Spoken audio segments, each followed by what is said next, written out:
بسم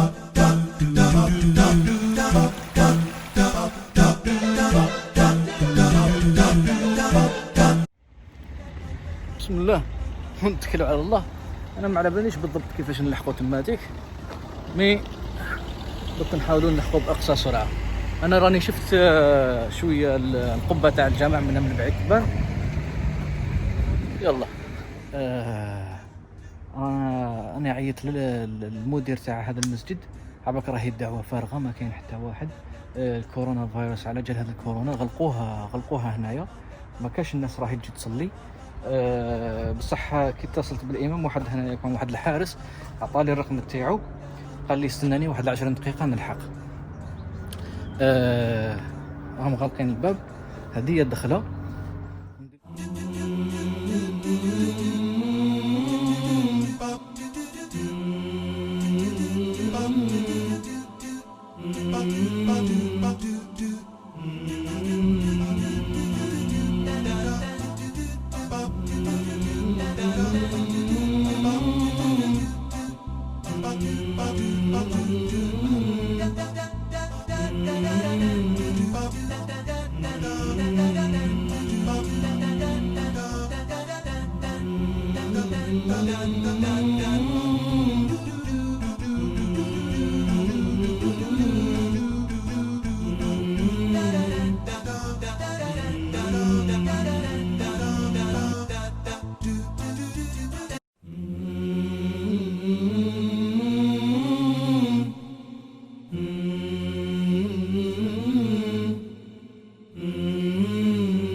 The Shah Jahan Mosque is really special.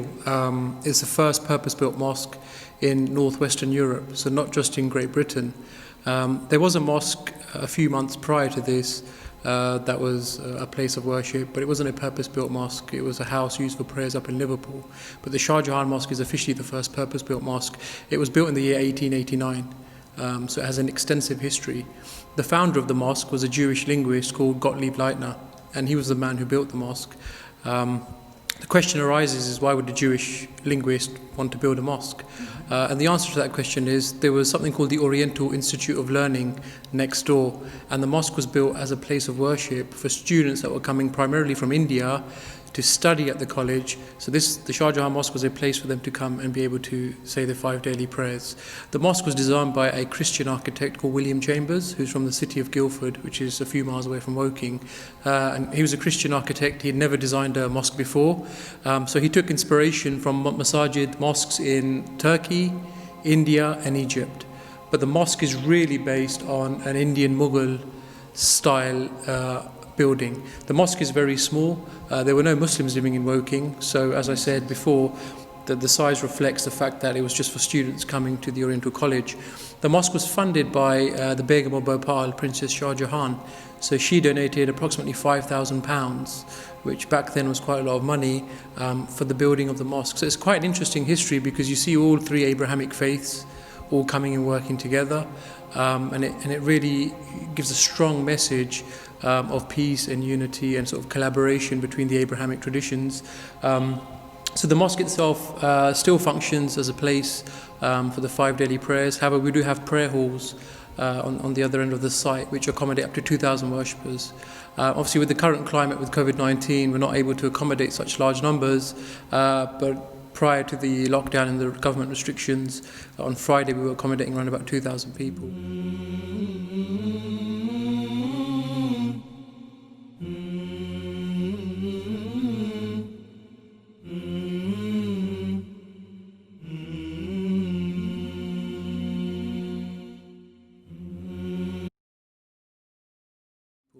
We also have the Sir Salah Jung building, which was a publishing house and a museum, which is currently now a library, classrooms and also residence for the Imam.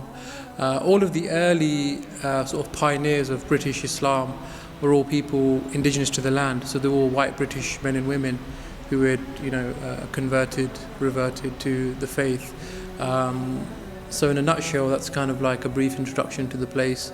So it's a place of vast importance, being the centre of Islamic heritage in Great Britain. ما شاء الله.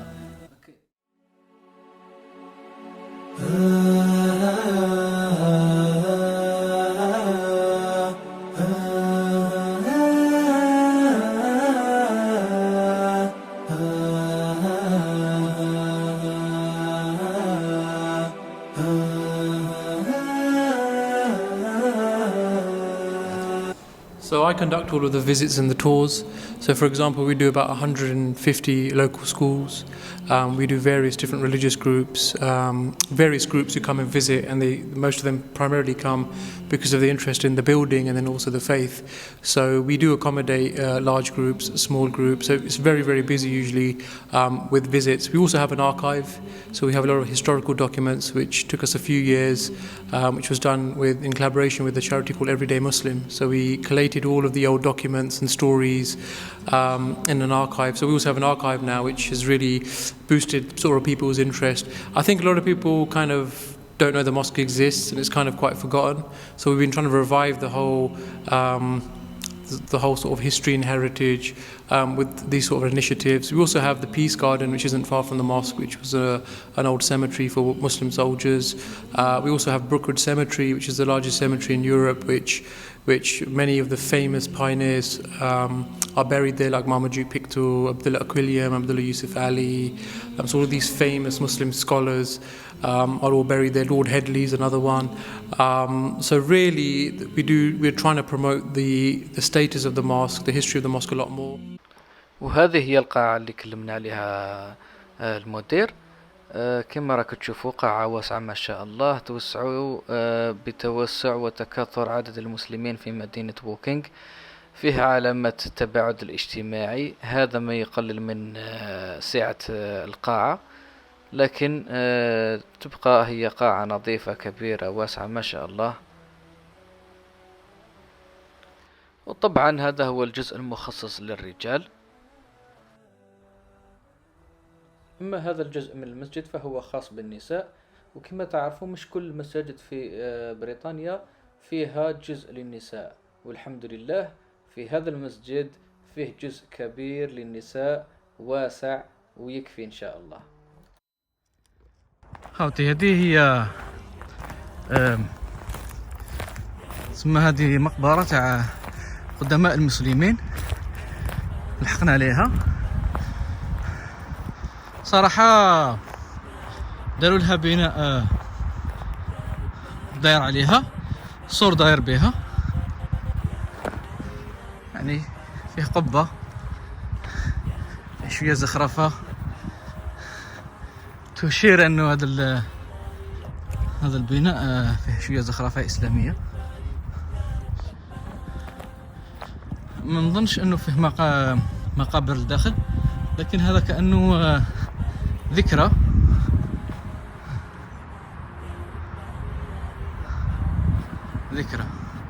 الداخل هو حديقة شابة ما شاء الله.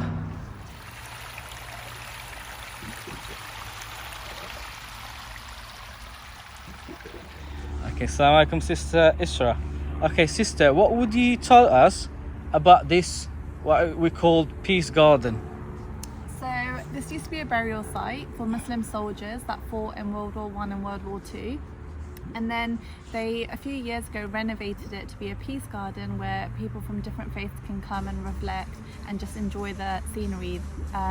And each tree that you'll see around here has been planted to mark each soldier that fought here. And then the graves were kind of lifted and they've moved to Brookwood Cemetery. So yeah. Thank you. No worries. خوتي إلى هنا تنتهي رحلتنا، رحلة اليوم. أنا راني دوك نعاود نسافر نرجع لبرمنغهام. كان هذا أول مسجد زرناه، وما زال إن شاء الله نزيد نزوروا بزاف مساجد. بقوا على خير، سلام.